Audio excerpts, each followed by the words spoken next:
Pam Parsons, how are you this morning? Good morning, Daryl. How are you? I'm doing great. Thanks for holding. You want to talk a little bit about some of the good news for Coley's Point? Absolutely. Just some recently, actually a week ago today, this new Coley's Point replacement project has moved yet another step closer to reality. A public tender has been issued just last week, and so this process is well underway. And please God, if we have a good winter, it could mean an early construction season, and we're anticipating construction to begin this spring on the new Coley's Point primary replacement. How long has this idea been on the table? Well, I could say years and years and years that the people of that region, my district in Harbour, Grace, Portagrave, and all those surrounding communities out there in Conception Bay North, it's something that the people have been voicing their concerns for, lobbying for years, well over 10 years, well over a decade for sure.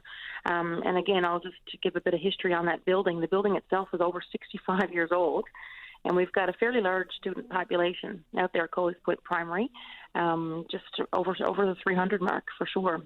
And I mean, that varies, depending on what enrollment is. Like you take, for example, the new building is going to be located next door, adjacent to Amalgamated Academy, located in Bay Roberts on Eric Dodd Drive. And that student population, Daryl, is 750 students at Amalgamated. So that's actually, they house more than what the Ascension Collegiate High School houses with regards to student population. So that gives you an idea. I mean, this is a large population of students. The demand has been quite high for years and years for a new school. There are currently young students attending Coley's Point Primary who can say that their great-grandparent was also educated in that very same building. Amazing. Yeah, I mean, and it's like I said, something that's well needed. And again, people, out there, it's something that they've been wanting and needing for quite some time. The town of Bay Roberts, for the generations of councils, the teams of councils out there have been advocating for this, as well as educators at the school, past educators. I know Principal Joy Brown, the former principal, has been very vocal about that. And of course, I keep my constituents up to date when I see them in person. I visit the school when I can. And I like to take opportunities like this to come on and say, what progress has been made. Because, when I decided to run to become the MHA for the area, for the strong district of Harbour, Grace, Portagrave, I mean, that was something that was made very clear to me was a number one priority in that area. And that's that these children need, it's well deserving that they need a new, modern, healthy education facility. And so it's something that I'm proud to say, I've worked very hard with the ministers, and the Premier has been very supportive on this.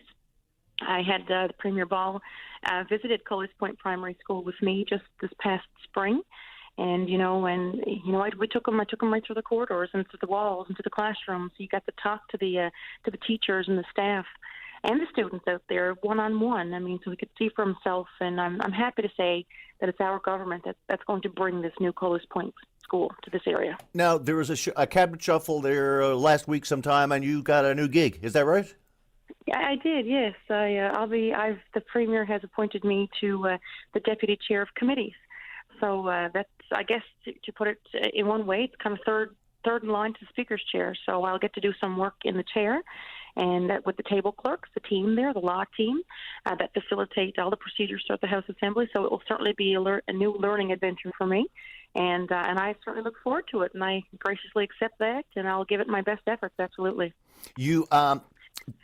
Caroline Haley actually received the ministerial position for the Minister of the Status of Women. With the events of that have been going on in the House, it would seem to me to be a more, the choice that you could actually be in that position. Any comments on that? I congratulate my colleague, Caroline Haley, to this position. It's clearly a portfolio that's well needed. Minister Siobhan Cody was responsible for that portfolio prior to this new move, but it's something obviously the Premier felt that's needed, and it's deserving of a standalone portfolio. I mean, as we know, there are many, many issues, facing women in the workplace, and I mean, we've brought in some great new legislation as well with paid leave for domestic violence and domestic abuse and whatnot. So, and having said that, just look around the House Assembly. I think of all 40 representatives, only 40 are women. 10 of those 40 are women. And of course, we've recently my former colleague, Miss Kathy Bennett, is no longer serving in the House Assembly, so that diminished our numbers even further. So, I mean, we need women's issues at the forefront. Women need to be a voice at that table. So I certainly congratulate my colleague, and she has my full support. I'll do everything I can to help her in this role, as I will with all my colleagues on all sides of the House.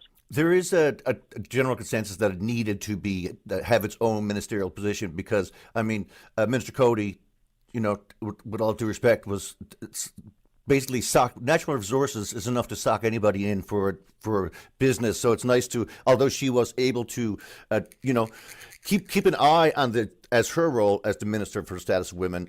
Definitely, this is an opportunity for some things to get done. Another question: how is the policy for sexual harassment and harassment coming along?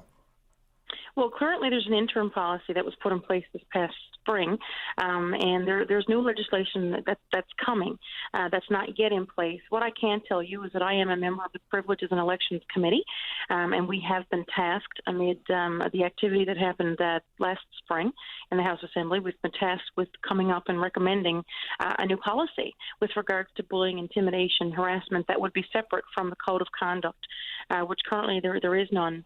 There is no current policy that deals specifically with bullying, intimidation issues among members or House Assembly staff and whatnot. So we've been working hard. Myself, as I mentioned before, my colleague Lorraine Michael is on that committee. My colleague Scott Reed is the chair. John Finn and colleague Keith Hutchings is also a member of that committee. So we've been working consistently all summer. Been hearing from a lot of different groups and organizations, advocacy groups as well. And so actually, it's going to be we're expected now to provide an update with media availability this coming week to submit the interim report on that actually in the near future in the House Assembly. So we can there'll be more to say about that hopefully now in the coming days, but there's hopefully some good legislation coming forward. Clearly, as the province just witnessed, I mean, it's certainly well needed, not just here in Newfoundland and Labrador, or not just in politics, but in all industries. What did you think of across the board. What did you think of Dale Kirby's apology? You know, I'm going to stay away from that. I mean, that debate was handled in the House Assembly, and for what process was available, that's where it unfolded. That's where it concluded. That debate is now concluded. Like the Speaker announced, of course, last week that debate has indeed concluded. So, I mean, I'm looking forward. I certainly believe that everybody deserves to work in a harassment-free, bullying-free, in a safe workplace. And that, again, that's not just in the legislature, whether it be provincial or municipal chambers, with our town councils across our province, or even in at the Government of Canada, and even in the Senate, across the board. I'm a strong believer in that. I will stand up for that always. I have demonstrated that it's certainly something that I'll stand up for, and I won't tolerate any ill treatment, I guess, if I witness it or if I'm experiencing it myself. So again, I look forward to the new legislation that's coming forward. I'm committed to doing just that and to supporting my colleagues. But now I do have a list to get to. I want to talk about some things here that's very important to the district of Harbour Grace Portagrave.